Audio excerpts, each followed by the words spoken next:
کہ اتنی مصیبتیں وارد ہوئی ہیں بطول پر کہ اگر دنوں پہ وارد ہوتی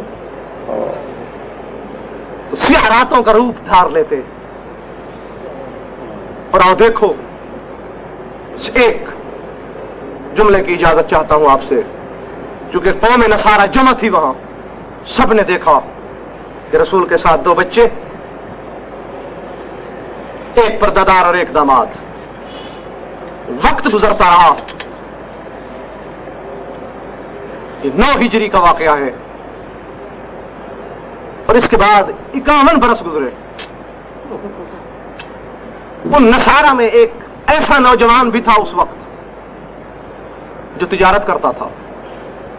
ظاہر ہے جو 51 برس پہلے نوجوان تھا وہ 51 برس بعد بوڑھا ہو گیا ہوگا. 60 ہجری ختم ہو گیا، 61 ہجری کا سورج طلوع ہوا. وہی نصرانی بحرین کی جانب بڑھ رہا ہے تجارت کے لیے. تاریخ کہتی ہے سمندر میں جوار بھاٹا اٹھی، طوفان آیا، جہاز گر گیا طوفان میں. یہ بھی کتابیں بتاتی ہیں کہ اگلے وقتوں کے لوگ اپنے ساتھ قافلے میں جوتشی، کاہن، نجومیوں کے بھی ساتھ رکھتے تھے.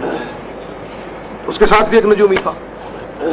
وہ نصرانی دوڑایا اس نجومی کے پاس کہ جلدی سے قرائے فال نکالو کہ کیا ہمارا جہاز بچ بھی سکتا ہے یا نہیں. اس نے حساب کیا، کہنے لگا میرا علم یہ کہتا ہے کہ جب نوح کی کشتی طوفان میں گری تھی تو شمعون نامی کوئی شخص تھا جس کا ابراہیمی میں نام شمعون بنتا ہے، اس نے نوح کی مدد کی تھی. نوح کی کشتی جبل جودی پہ پہنچی. اگر آج وہی شمعون تیری مدد کر دے تیرا جہاز بچ سکتا ہے، ورنہ نہیں. کہنے لگا اچھا جلدی سے پھر حساب کرو کہ آج کے دن وہ شمعون مجھے زمین کے کس گوشے پہ ملے گا کہ میں اسی کی طرف منہ کر کے ادھکنی کہہ کے اسے بلاؤں. توجہ سے دوستو جہاں جہاں بیٹھے ہو. پھر نجومی نے حساب کیا کہ میرا علم یہ کہتا ہے کہ وہ شمعون آج زمین کربلا پہ. اللہ اکبر، العظمت للہ. جلدی سے نصرانی جہاز کے عرشے پہ چڑھا، کربلا کی جانب منہ کیا. یا شمعون کربلا ادرکنی فی سبیل اللہ، یا شمعون کربلا انصرنی فی سبیل اللہ، یا شمعون کربلا امددنی فی سبیل اللہ. کتب مقاتل کو پڑھو. تیسری آواز کے بعد دیکھا کربلا کی جانب سے گرد اٹھی. غور سے دیکھ رہا ہے، گرد پھٹی، نظر کیا آیا. اگر رونے آئے ہو تو ایک لمحہ دیکھ لو میری جانب. ایک گھوڑا ہے جو گویا ہوا میں تیر رہا ہے، اڑ رہا ہے، اور اس گھوڑے کی زین میں ایک پرندہ سوار ہے جس کے پر کھلے ہیں. اپنے ساتھیوں سے تعجب کے لہجے میں کہنے لگا یہ پرندہ ہوگا شمعون کربلا؟ کہ یہ پرندہ مشکل کشا ہو سکتا ہے؟ اتنے میں گھوڑا کچھ قریب آ گیا، منہ پیٹ لیا نصرانی نے. کہنے لگا یہ پرندہ نہیں ہے حضرت انسان، لیکن اس کے پہلوؤں میں کچھ ایسی چیزیں آویزہ ہیں، کچھ لمبے لمبے تیر، لمبے نیزے جو دور سے کھلے ہوئے پر لگ رہے تھے. گھوڑا پہنچا دریا کے کنارے، سوار نے بلا تشبیہ اشارہ کیا، جہاز کنارے پہ لگا. نصرانی خود روایت کرتا ہے، کہتے کاش میں اندھا ہوتا اور وہ منظر میں دیکھتا. کیوں؟ تو جب میں جہاز سے اترا میں نے دیکھا کہ دونوں رہوار اور سوار گویا خون کے دریا سے غوطہ مارتے. العظمت للہ. گھوڑے کے قدم چومے، کہا اے شمعون کربلا، اے میرے مشکل کشا، تم شمعون کربلا ہو؟ من اپنا تعارف کرائیے، کون ہے آپ؟ نصرانی کہتے کاش میری سانسیں حلق میں اٹک گئی ہوتی اور میں شمعون کربلا سے یہ سوال نہ کرتا. کیوں؟ کہتے مجھ بد نصیب کو کیا خبر تھی کہ اس مظلوم کے لب بھی زخمی ہے. اللہ اکبر. لیکن تھا وہ بڑا قریب. جب میں نے سوال کیا، بلا تشبیہ خشک لبوں سے خون اور ریت کو صاف کیا، خشک زبان حلق سے چھڑائی اور بڑے درد انگیز لہجے میں فرمایا انا غریب. مولا وہ تو آپ کی حالت بتا رہی ہے، مسموم